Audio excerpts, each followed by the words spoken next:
দেখতে দেখতে ৮টি রোজা চলে গেল। জীবন সমুদ্র থেকে মহামূল্যবান ৭টি ঢেউ হারিয়ে গেছে।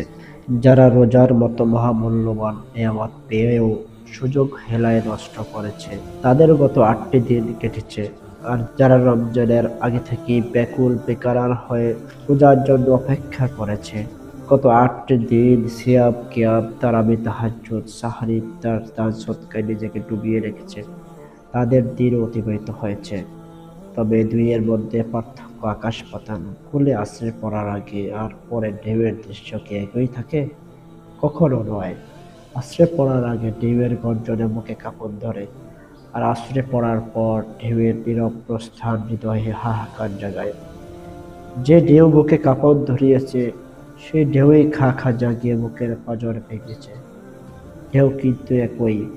তেমনি যে রমজান রহমত বরকত জান্নাতের দুয়ার খুলে দিয়েছে, মাস শেষেও যারা রমজানের ঢেউয়ে সাঁতার কাটতে ব্যর্থ হয়েছে, তাদের জন্য চরম যন্ত্রণাদায়ক আযাবের কারণ হয়ে দাঁড়াবে।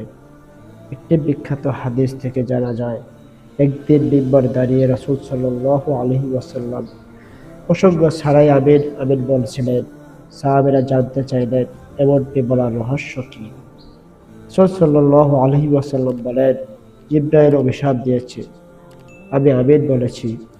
জিবরাইল একটি বদদোয়া করেছিল। রমজানের মতো এমন সুবর্ণ সুযোগ পেয়েও যে হতভাগে নিজের গুনাহগুলো ক্ষমা করিয়ে নিতে পারল না, তার জন্য ধ্বংস। আমি বললাম আমিন। পবিত্র কোরআনে আল্লাহ তাআলা বলেছেন, হে মানুষ, যে নিজের প্রবৃত্তিকে নিয়ন্ত্রণ করে চলেছে আর যে চলেছে বাঁধনহারা হয়ে, তাদের দুজনের সঙ্গে একই আচরণ করা হবে, এটি তোমরা ভাবলে কিভাবে?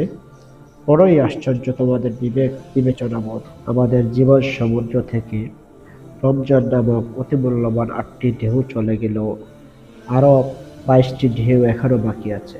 যা মিস হয়ে গেছে তার জন্য আফসোস না করাই ভালো, বরং আল্লাহর শুকরিয়া আদায় করা আমাদের দায়িত্ব।